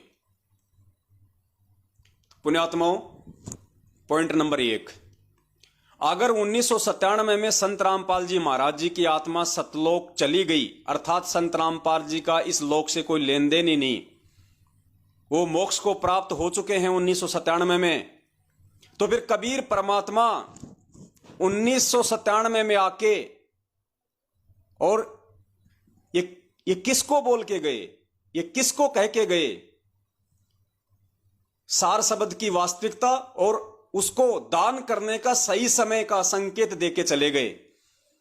अगर संत रामपाल जी महाराज जी को सार नाम की वास्तविकता बता के और उसको दान करने का सही समय बताने का संकेत देके परमात्मा चले गए कि भाई सार नाम आपने 2 साल बाद देना है या सार नाम आपने 4 साल बाद देना है संगत में, तो पुण्यात्मा एक बात बताओ, जब संत रामपाल जी 1997 में सतलोक चले गए तो ठीक का समय जब आएगा सार नाम देने का तो कौन देगा?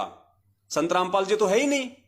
संत रामपाल जी तो आप लोगों के अनुसार 1997 में सतलोक चले गए, तो क्या संत रामपाल जी झूठ बोल रहे हैं यहां पे कि कबीर परमात्मा मुझे मिले और सार शब्द की वास्तविकता बताई और कहा कि इसको संगत में दान कब करना है, कब लोगों को देना है, वो संकेत देके चले गए मुझे। तो कौन देगा? संत रामपाल जी तो कब के सतलोक चले गए 1997 में। तो कबीर परमात्मा फिर वो किसके माध्यम से नाम दिलवाएंगे? है ही नहीं संत रामपाल जी महाराज जी। तो क्या गुरुजी झूठ बोल रहे हैं यहां पे? भाई जब गुरुजी सतलोक चले गए 1997 में, तो कबीर परमात्मा कौन से संत रामपाल जी महाराज जी को ये कह के गए कि भैया आने वाले समय में ये सार नाम तुझे दान करना है, और ठीक का समय बता के चले गए। यानी 1997 में तो दान नहीं करना था, वरना कह देते कि भाई दान कर दे। परमेश्वर ने क्या कहा कि ठीक का समय बता के चले गए कि भाई तुझे 2 साल बाद सार नाम देना है संगत में, या 4 साल बाद देना है। तो देगा कौन? समझ की बात यह है कि देगा कौन?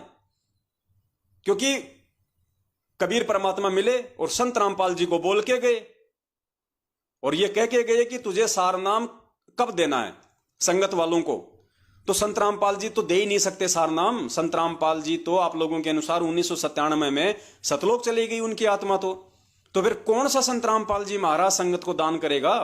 क्या परमात्मा झूठ बोल रहे हैं?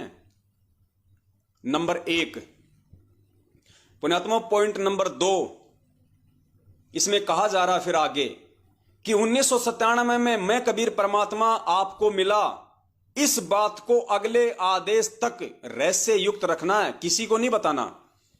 तो बताएगा कौन भाई? संत रामपाल जी तो 1997 में आप लोगों के अनुसार सतलोक चले गए, तो फिर बताएगा कौन? है ही नहीं संत रामपाल जी महाराज जी तो यहां पे। तो कबीर परमात्मा ऐसा झूठ क्यों बोल रहे हैं भाई? कबीर परमात्मा इतना बड़ा झूठ क्यों बोल रहे हैं? वो तो संत रामपाल जी से कह रहे हैं कि अभी किसी को मत बताना कि मैं तुझे मिला हूं, अगले आदेश तक, अर्थात जब तक मैं तुझे दोबारा ना मिलूं आके, और मैं तुझे ना कह दूं कि हां अब उस बात को ओपन कर दे जो मैं तुझे 97 में मिला था। तो कबीर परमात्मा किसको आके मिलेंगे दोबारा, और किसको आदेश देंगे कि अब बता दे कि मैं तुझे 1997 में मिला था? क्योंकि आप लोगों के अनुसार संत रामपाल जी तो 1997 में सतलोक चले गए। पुण्यात्माओं, ये पॉइंट जो है ये क्लियर करते हैं कि 1997 की बात परमात्मा ने केवल 650 साल पहले धर्मदास जी को जो लिखवाया था कबीर सागर में कि जब आवे 5505 तब ये वचन मेरा होगा साचा, उन वाणियों को सत्य साबित करने के लिए डॉक्यूमेंट्री केवल परमेश्वर ने अपनी पुस्तक आध्यात्मिक ज्ञान गंगा के पेज नंबर 538 पे ये बात लिखी थी, अपने आप को छुपाते हुए कि मुझ रामपाल दास को 1997 में कबीर परमात्मा मिले। पुण्यात्मा, समझदार को संकेत काफी होता है। दूसरा, अभी भी अगर आप लोगों के समझ में नहीं आई है ये बात, तो परमात्मा ने कोई कमी नहीं छोड़ रखी है, इतने भेद दे रखे हैं परमेश्वर ने।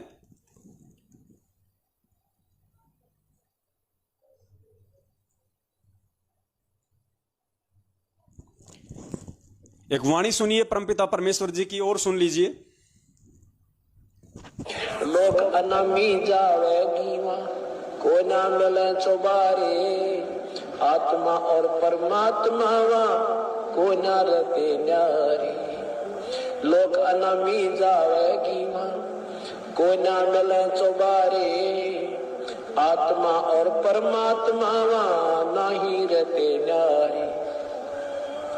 रामपाल प्रीतम प्यारे की आत्मा वह पूर्ण आनंद लेरी, सच कहूं ना झूठ रती भरी, बात मान ले। ये वाणी है परमपिता परमेश्वर जी की, जिसके एंड में परमपिता परमेश्वर सतगुरु रामपाल जी महाराज जी स्वयं कह रहे हैं कि लोक अनामी जावेगी। अब पुण्यात्माओं, अनामी लोक क्या है?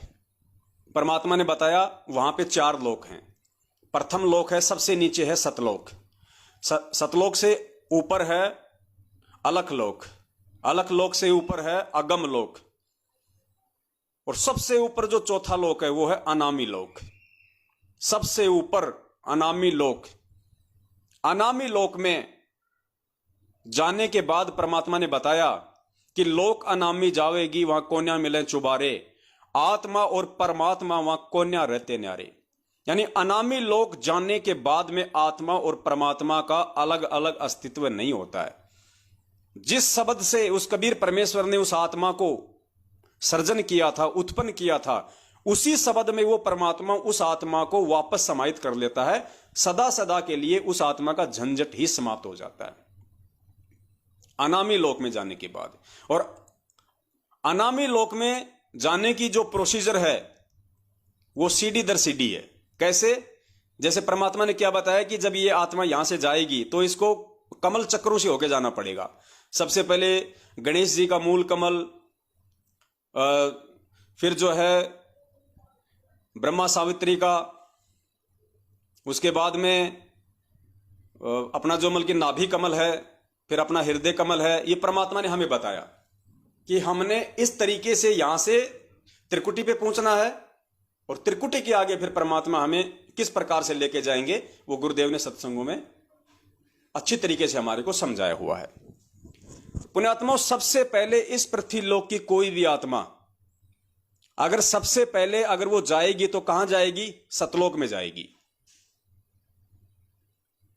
और सतलोक में जाने के बाद में परमपिता परमेश्वर सतगुरु रामपाल जी महाराज जी ने बताया कि अगर वो आत्मा चाहे तो आगे के लोक में जाने की भक्ति करे, अन्यथा सतलोक में ही इतने सुख हैं कि उसको आगे जाने की ही आवश्यकता नहीं है। फिर भी यदि कोई ऊपर के लोकों में जाना चाहे तो उसको भक्ति करनी पड़ेगी। तो सुन लीजिए एक बार परमपिता परमेश्वर के मुख कमल से। मेरे कहने का मतलब यह है कि अगर कोई आत्मा अनामी लोक में जाना चाहे तो उसको पहले सतलोक में जाना पड़ेगा।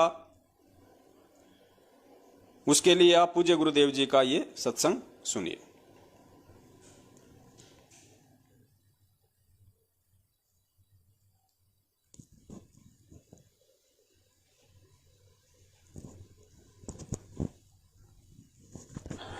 सतलोक में जाके सुरता संकट कट जा सारे, अलख लोक और अगम लोक के, यानी सतलोक में जाकर के फिर अलख अगम लोक को और सतनामी को हम वहां जाकर के प्राप्त करेंगे। वहां अलग से वहां भक्ति, हम चाहेंगे ऊपर जाना तो वहां भक्ति करेंगे, नहीं तो सतलोक में। जैसे वहां इस लोक ने छोड़कर राजी को ना, और ये तो छूटे बीगा, तो वहां तो इतना आनंद हो जाएगा। वो आपकी इच्छा आगे ऊपर चलना या ना चलना, सतलोक तक जाने के बाद कोई कष्ट नहीं है, फिर पुनर्जन्म नहीं है। अनामी लोक में जाने के बाद फिर वहां आत्मा और परमात्मा एक हो जाते हैं, आत्मा परमात्मा में समा जाती है। लेकिन सतलोक, अलखलोक और अगम लोक में वहां आत्मा और परमात्मा का अलग अस्तित्व है। दूसरा सत्संग और सुन लीजिए इसी विषय पे परमपिता परमेश्वर जी का।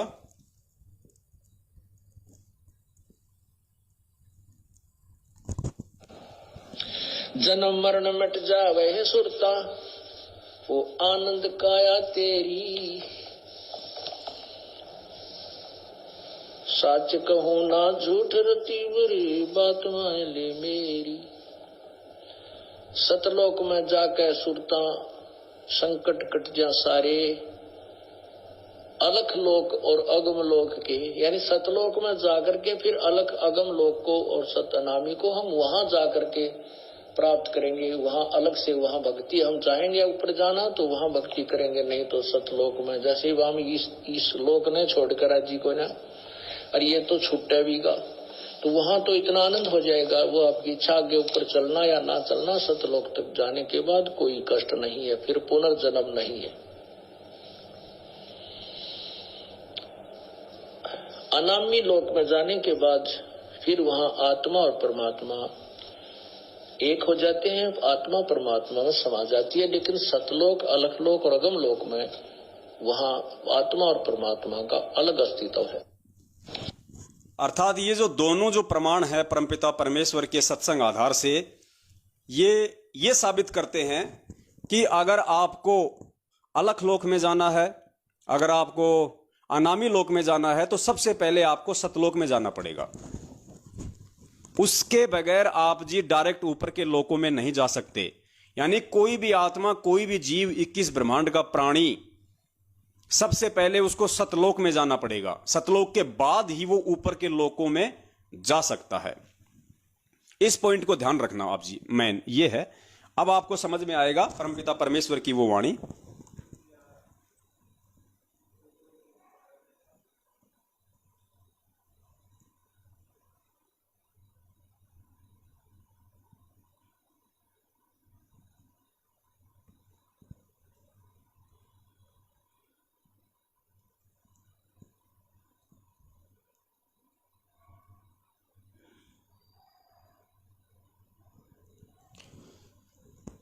सुरतो। आप सुनिए, आप ये वाणी दोबारा से ध्यान से सुनिए परमपिता परमेश्वर की, जिसमें परमात्मा कह रहे हैं कि लोक अनामी जावेगी वहां कोन्या मिले चौबारे। यानी यहां पे संत रामपाल जी महाराज जी का जो जिक्र आ रहा है वो है अनामी लोक में जाने का। लोक अनामी जावेगी वहां कोन्या मिले चौबारे, आत्मा और परमात्मा वहां कोन्या रहते न्यारे। कहां की बात हो रही है? अनामी लोक की, जो सबसे ऊपर है। फिर आगे क्या कह रही है वाणी?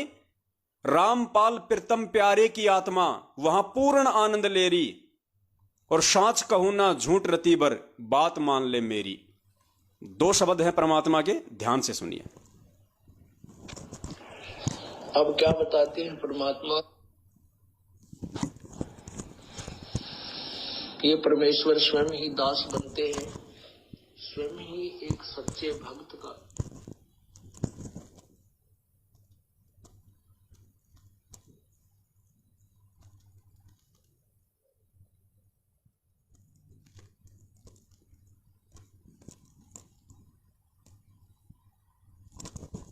लोक अनामी जावेगी वहाँ को ना मिले चौबारे, आत्मा और परमात्मा वहाँ को ना रते न्यारे।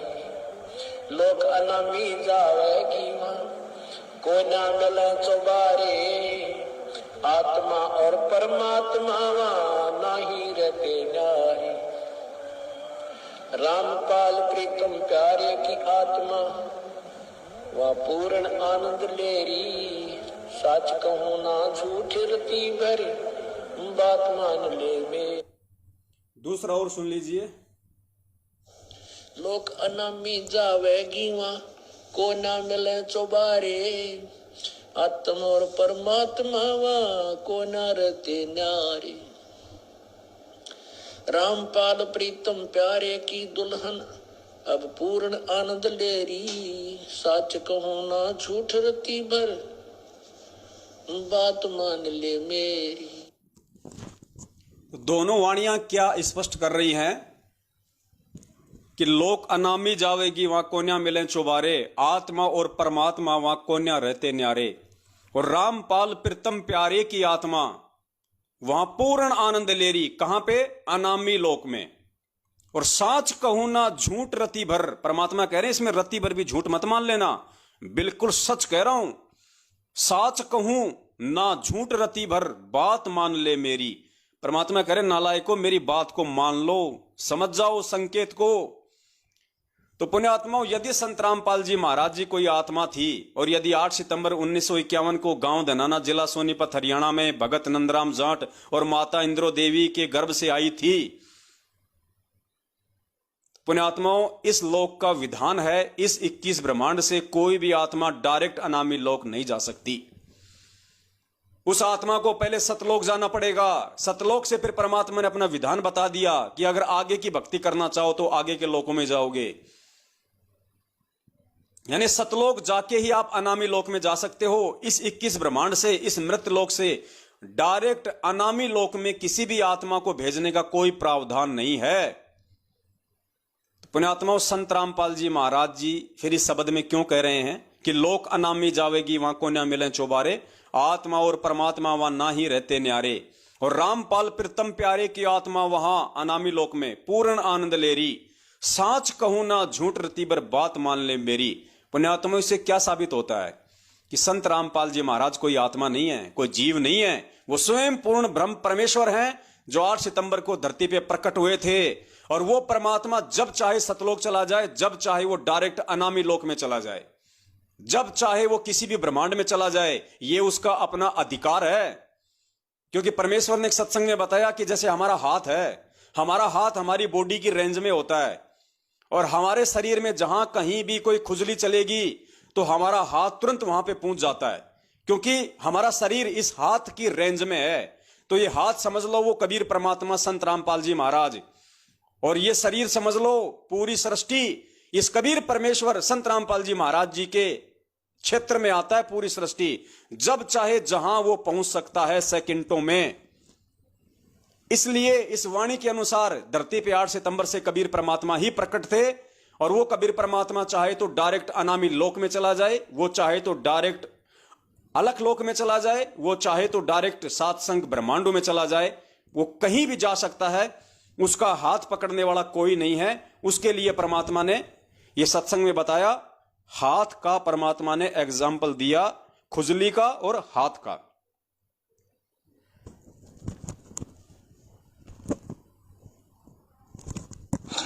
अब क्या कहते हैं, चारों युग में हम फेरे, चारों युग में मैं फेरूं, नहीं आऊं नहीं जाऊं। गरीबदास। देखो पुण्यात्माओं, ये है परमात्मा के खेल। एक वाणी में परमात्मा क्या कहते हैं कि चारों युग में मेरे संत पुकारें, कूक कया हम हेल रे, हीरे मोती माणक बरसें, ये जग चुगता ढेल रे। तो इस वाणी में परमात्मा क्या कह रहे हैं अपने आप को छुपाते हुए कि चारों युगों में मेरे संत फिरें।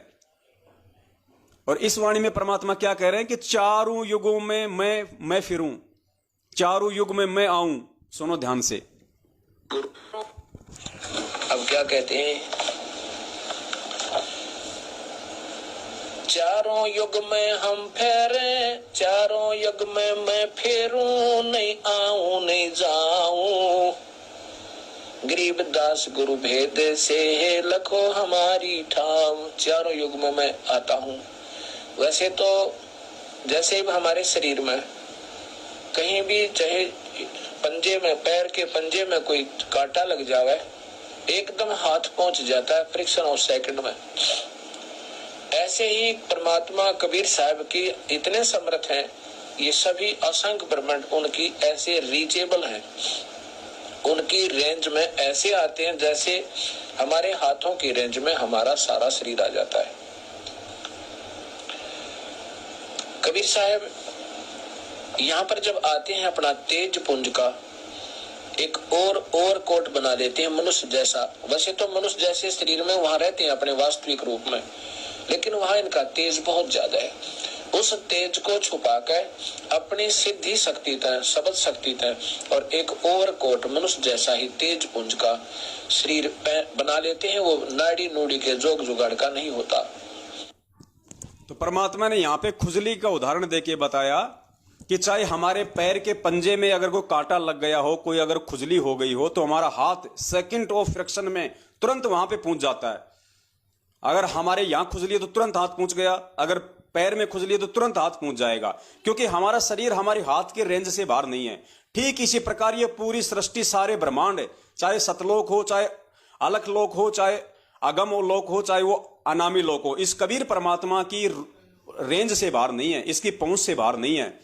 इसलिए ये वाणी साबित करती है, और अंध भक्तों की आंखें खोलने के लिए परमात्मा ने ये संकेत दिया कि लोक अनामी जावेगी, वहां को न्या मिले चौबारे, आत्मा और परमात्मा वहां को न्या रहते न्यारे, और रामपाल प्रीतम प्यारे की आत्मा वहां पूर्ण आनंद ले रही। पुण्यात्माओं, ये संकेत दिया परमात्मा ने कि वो समर्थ धनी, वो जब चाहे जिस लोक में जा सकता है। अगर संत रामपाल जी कोई आत्मा होती तो अगर वो जाते तो केवल सतलोक में ही जा सकते थे पहले, लेकिन वो पूर्ण ब्रह्म परमेश्वर है। परमात्मा ने इस वाणी के माध्यम से साबित किया कि 1997 में कोई कबीर परमात्मा संत रामपाल जी को आके नहीं मिले। पुण्यात्माओं, ये भेद हैं, ये सोचल छिद्र है परमात्मा के। जैसे परमात्मा ने आपको, दास ने जो है शुरुआत में दिखाया था कि धर्मदास को तो परमेश्वर ने कहा कि 12वें पंथ में मैं खुद ही चल के आऊंगा भाई, और काल के आगे परमात्मा ने थोड़ा सा भेद रख दिया कि मेरा हंस जाएगा। ठीक इसी प्रकार पुण्यात्माओं, जो परमात्मा 1997 की जो बात बोल रहे हैं, ये झूठ भी नहीं कह रहे परमात्मा, क्योंकि वाणी के अकॉर्डिंग परमेश्वर ने यहां पे ये बोलना आवश्यक है। और यथार्थता में जो उनका कोई हंस होगा, कोई उनका भगत होगा, तो ज्ञान आधार से पहचान कर लेगा कि धरती पे कौन है। तो 1997 में संत रामपाल जी भगवान को कोई दूसरा भगवान आके नहीं मिला, स्वयं वो कबीर परमात्मा उस वाणी को चरितार्थ करने के लिए उन्होंने ये लीला की।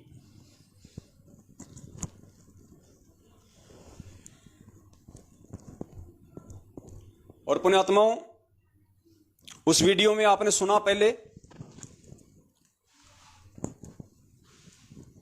कि 1997 में मुझे कबीर परमात्मा मिले और सारनाम और सार शब्द की वास्तविकता और दान करने का सही समय बता के अंतर ध्यान हो गए। तो जाहिर सी बात है 1997 से पहले तो किसी को सारनाम दिया ही नहीं होगा।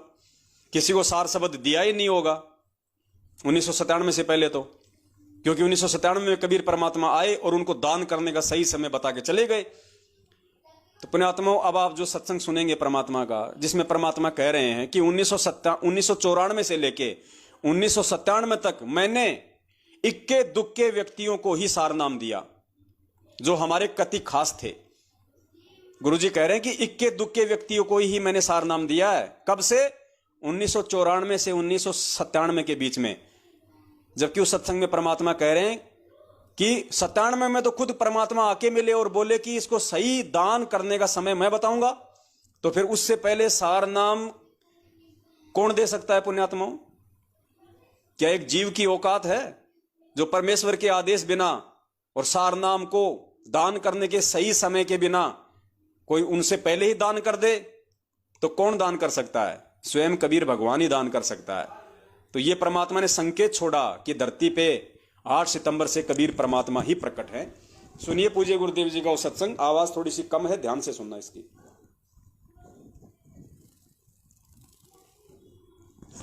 दिखाना चाहते हैं कि ये वो समय आ गया है 5505 वर्ष जब कलयुग बीत चुका है। 1997 में और 1994 में दास को आदेश मिला था दीक्षा देने का, और 97 तक हमने सार नाम किसी को नहीं दिया। इक्के दुक्के दो खास मेरे साथ थे। गुरुजी कह रहे हैं कि 97 तक हमने किसी को सार नाम नहीं दिया, केवल इक्के दुक्के को जो हमारे कति खास थे। ध्यान से सुनना। जब कलयुग बीत चुका है 1997 में और 1994 में दास को आदेश मिला था दीक्षा देने का, और 97 तक हमने सार नाम किसी को नहीं दिया। इक्के दुक्के दो खास मेरे साथ थे उनके अतिरिक्त। 1997 में परमात्मा दया करी दास पे कहा, बेटा डरे ना, खोल दे इस पिटारे ने, खजाना खोल दे। आ गया वो समय। पुण्यात्माओं, ये कुछ संकेत परमेश्वर ने जानबूझ के रखे हुए थे, छोड़े हुए थे, जो ये साबित करते हैं कि वो कबीर परमात्मा 1997 से नहीं बल्कि 8 सितंबर से धरती पे प्रकट है। और ये संकेत यदि परमात्मा ना छोड़ते, और भी बहुत सारे सबूत हैं, लेकिन आज हमारा जो विषय है वो ये साबित करना नहीं है कि धरती पे 8 सितंबर से कबीर परमात्मा प्रकट हैं या फिर 1997 से प्रकट हैं। कोई बात नहीं, क्योंकि आज का हमारा जो विषय है वो चरणा अमृत को लेके है, और यदि हम इस विषय पे ज्यादा आगे बढ़ेंगे तो हमारा विषय वो पूरा नहीं हो पाएगा। इसलिए पुण्यात्माओं, समझदार को संकेत ही काफी है कि धरती पे 8 सितंबर से कबीर परमात्मा स्वयं प्रकट है संत रामपाल जी महाराज जी के चोले में। और यह समझाना थोड़ा सा इसलिए आवश्यक था क्योंकि इतना विश्वास हुए बिना कि मेरा गुरु स्वयं कबीर भगवान है और 8 सितंबर से धरती पे प्रकट है, उसके बिना पुण्यात्माओं आगे अब हम जो चरणामृत के ऊपर चलेंगे वो समझ में नहीं आना था। तो अब हम चरणामृत के ऊपर चलते हैं। पहली बात तो परमात्मा ने सत्संगों में बताया कि नाम दीक्षा भले 6 महीने बाद में ले लो, 1 साल बाद में ले लो, 2 साल बाद ले लो, कोई जल्दबाजी नहीं है। मैं यहां तुम्हें नाम ही देने आया हूं, तुम्हें पार ही करने आया हूं यदि टिक के भक्ति करोगे तो।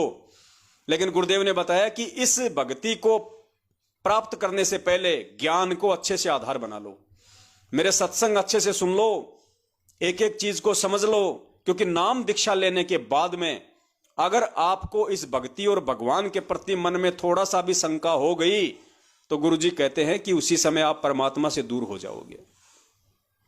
तो बार बार परमात्मा ने हमेशा ज्ञान को आधार बनाने पे ही जोर दिया।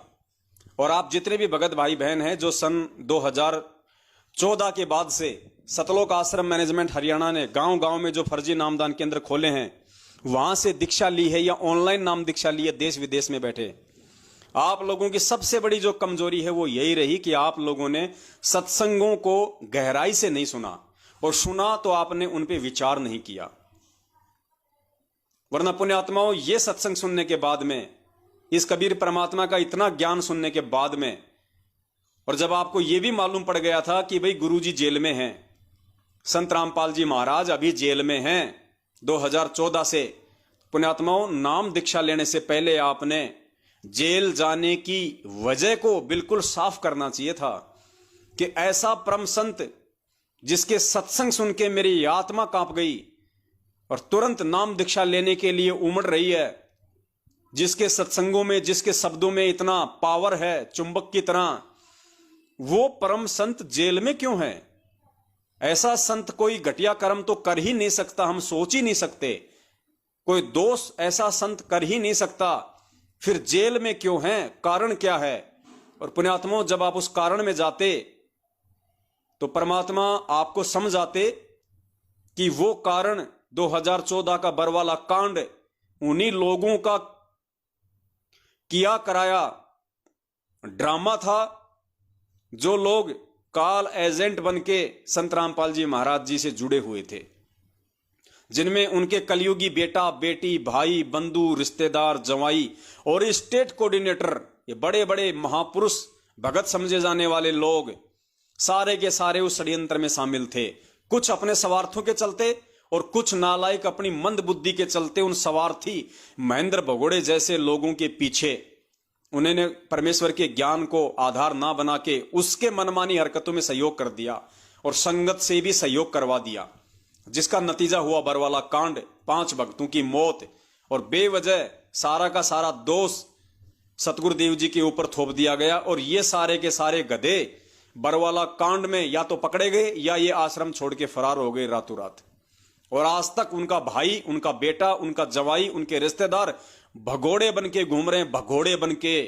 पुण्यात्माओं, संत रामपाल जी महाराज का भगत और पुलिस प्रशासन के आगे भगोड़ा बन के घूमे, ये उस भगत और भक्ति के नाम पे वो व्यक्ति कलंक है, कलंक। क्योंकि संत रामपाल जी परमेश्वर का भगत पहली बात तो ज्ञान लेने के बाद में कोई गलत काम नहीं करेगा, और अगर जबरदस्ती उससे कोई गलत साबित करने की कोशिश करेगा तो वो भगोड़ा नहीं बनेगा, वो वांटेड नहीं कहलाएगा। वो अपने गुरुदेव पे विश्वास करके, भक्ति पे विश्वास करके, चाहे कोर्ट हो चाहे वो कचहरी हो, उसका सामना करेगा।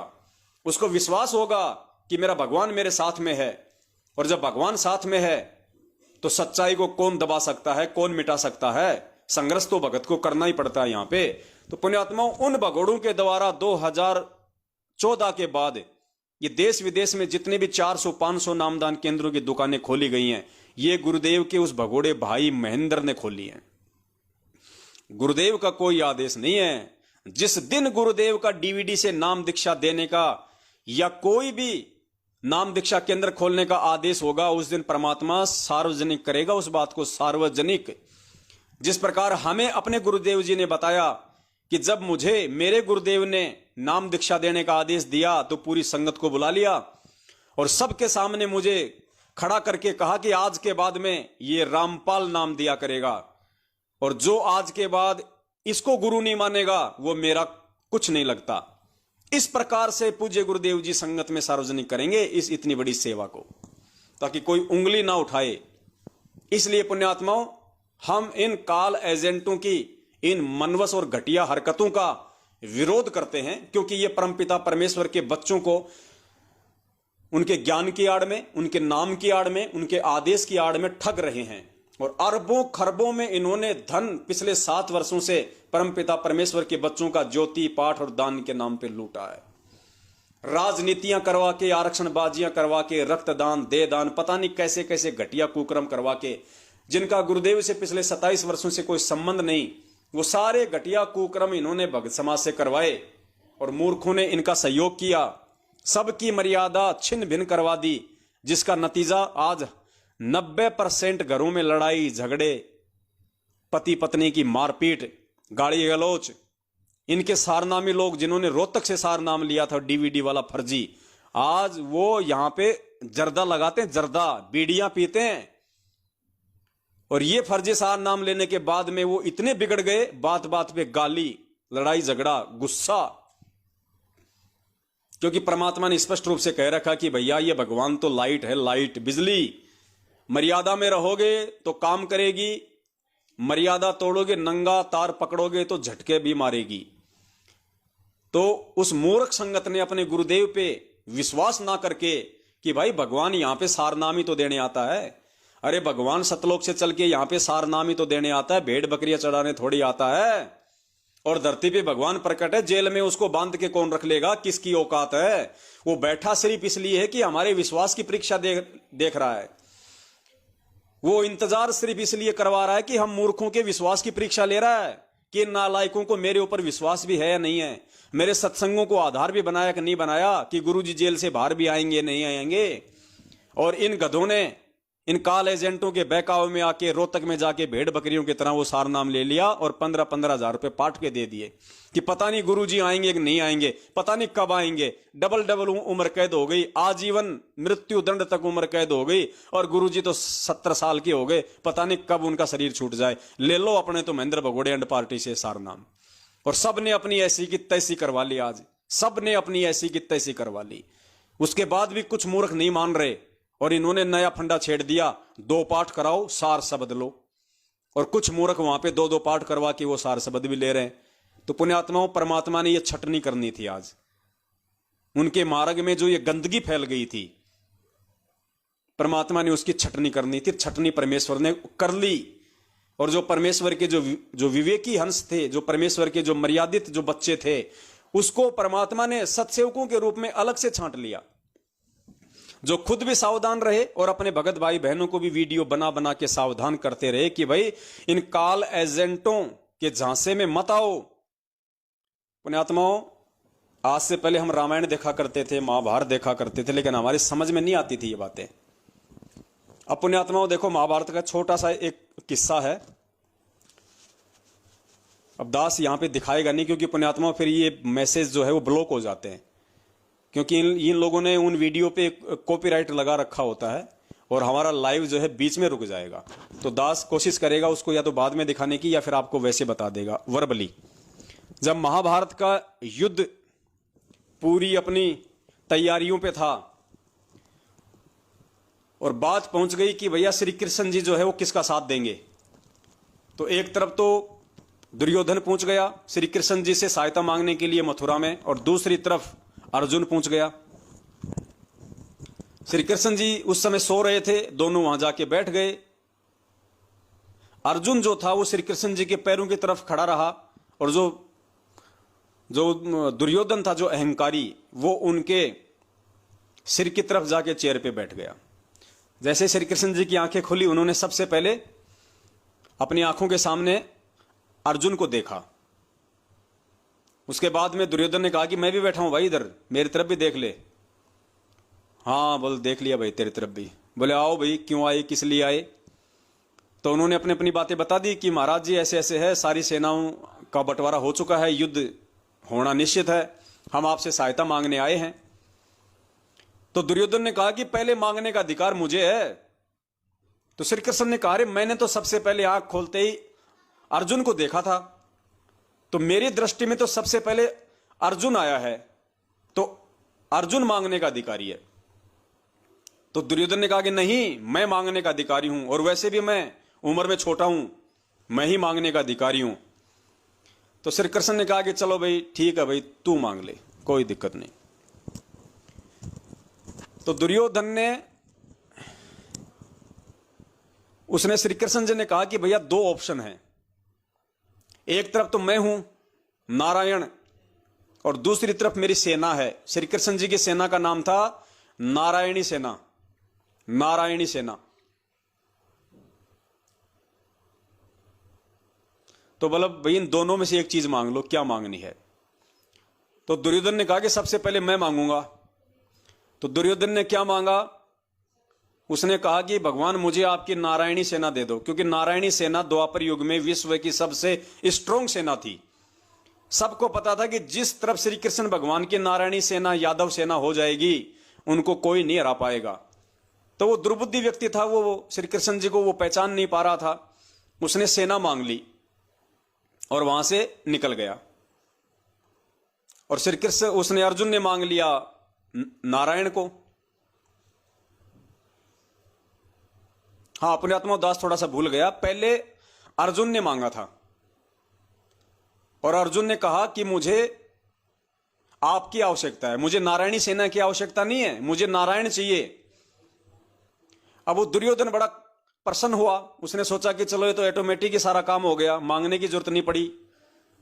तो उसने कहा कि चलो ठीक है, हम तो नारायणी सेना ही मांग लेते हैं।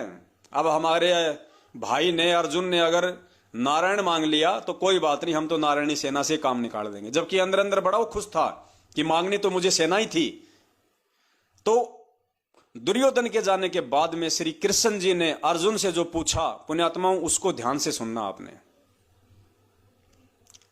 श्री कृष्ण ने उससे पूछा कि अर्जुन, जब तेरे पास में ऑप्शन था मेरी सेना मांगने का, नारायणी सेना मांगने का, तो तूने मुझे क्यों मांगा? तो अर्जुन ने कहा कि भगवान, इस महाभारत के युद्ध को जीतने के लिए मुझे नारायणी सेना की नहीं, मुझे नारायण की जरूरत है। क्योंकि मुझे एक ऐसे सारथी की जरूरत है जो युद्ध भूमि में मेरा मार्ग दर्शन कर सके, मुझे विचलित ना होने दे, मेरी हिम्मत और मेरा धैर्य ना टूटने दे, वो कदम कदम पे मेरी रक्षा करे। तो भगवान, मुझे एक ऐसे सारथी की जरूरत है, ना कि सेना की। क्योंकि ये युद्ध अगर मैं जीत सकता हूं तो मैं एक सारथी के भरोसे जीत सकता हूं। क्योंकि मैं तो भाले, तीर, कमान, अग्निबाण छोड़ने में ही व्यस्त रहूंगा। मेरे रथ को कौन हैंडल करेगा? मुझे कौन कहां लेके जा रहा है, मुझे वो किधर लेके जा रहा है, वो चीज इंपॉर्टेंट है। तो मुझे नारायण की आवश्यकता है, मुझे एक सारथी की आवश्यकता है। पुण्यात्माओं, ठीक इसी प्रकार इस महाभारत रूपी युद्ध को जीतने के लिए, अर्थात एक भगत को इस भवसागर से पार होने के लिए, मोक्ष प्राप्ति के लिए भगत को सारनाम की आवश्यकता नहीं होनी चाहिए। उस नारायण सेना रूपी सारनाम की नहीं, बल्कि उस नारायण रूपी सतगुरु की आवश्यकता पड़नी चाहिए। एक भगत को अगर चाहिए तो वो सतगुरु चाहिए, ना कि सारनाम। क्योंकि सारनाम से सतगुरु नहीं है, सतगुरु से सारनाम है। अगर सतगुरु आपके साथ में है, अगर सतगुरु पे आपका विश्वास है, तो वो परमात्मा ऐसे ऐसे हजार सारनाम आपके लिए प्रकट कर देगा। और यदि आपने सतगुरु को छोड़ के सारनाम मांग लिया तो सोचो पुण्यात्माओं, बिना सतगुरु की मेहर के वो सारनाम काम ही नहीं करेगा। वो सारनाम आपको सतलोक नहीं पहुंचा सकता, उस सारनाम की औकात नहीं है बिना सतगुरु के, बिना सतगुरु की मेहर के। तो पुण्यात्माओं, सतलोक आश्रम मैनेजमेंट हरियाणा के पीछे लगे हुए उन चंद मूर्ख लोगों ने, जिन्होंने रोहतक में जाके भेड़ बकरियों की तरह 50-50, 400 एक जगह बैठ के वो सार नाम लिया फर्जी, उनको अपने गुरु पे विश्वास नहीं था। उनको यह विश्वास नहीं था कि संत रामपाल जी महाराज जेल से बाहर भी आएंगे या नहीं आएंगे। उसी समय वो भगवान से दूर हो चुके थे। यानी सारनाम रोहतक जाके लेना तो दूर की बात है, जब इन लोगों का ये आदेश आया पीले पर्चे के माध्यम से, और जिन जिन लोगों ने अपने मन में ये कर लिया कि हां मुझे सारनाम लेना है, मैं रोहतक जाऊंगा, उसी समय अंतर्यामी सतगुरुदेव जी ने उनको अपने हृदय से बाहर कर दिया था। उन सभी आत्माओं को परमात्मा ने रिजेक्ट कर दिया। आज भी वो रिजेक्ट ही हैं। और पुण्यात्माओं, यही कारण था कि 2020 में कोरोना से वो फर्जी सारनामी हजारों की संख्या में मरे हैं। आज भी सबके घरों में लड़ाई झगड़े हैं, अकाल मौतें हो रही हैं। क्यों? क्योंकि उन्होंने सतगुरु को छोड़ के सारनाम को चुन लिया। उस कुबुद्धि दुर्योधन की तरह नारायण को छोड़ के नारायणी सेना को चुन लिया। तो ये रीजन था पुण्यात्माओं इस बात का। तो हमने सतगुरु को पकड़ के रखना है, और सतगुरु को पकड़ के रखेंगे तो पुण्यात्माओं सारी चीजें हमारे हक में होंगी। इसलिए परमात्मा ने कहा था कि पुण्यात्माओं, नाम दीक्षा लेने से पहले ज्ञान को आधार बनाओ। पहले सतगुरु की परख कर लो, सतगुरु की पहचान कर लो, इस ज्ञान को समझ लो, उसके बाद तुम्हारी भक्ति चलेगी, उसके बाद तुम्हारा नाम चलेगा। तो सुनिए पूज्य गुरुदेव जी का एक छोटा सा सत्संग, जिसमें परमात्मा यही आदेशित कर रहे हैं कि नाम दीक्षा लेने से पहले ज्ञान आधार कितना जरूरी है।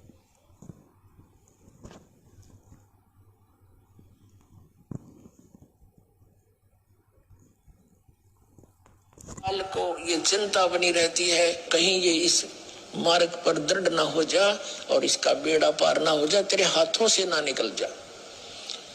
तो पुण्यात्मा, उपदेश लेने से पहले दास ने बहुत सुविधा उपलब्ध कर रखी है।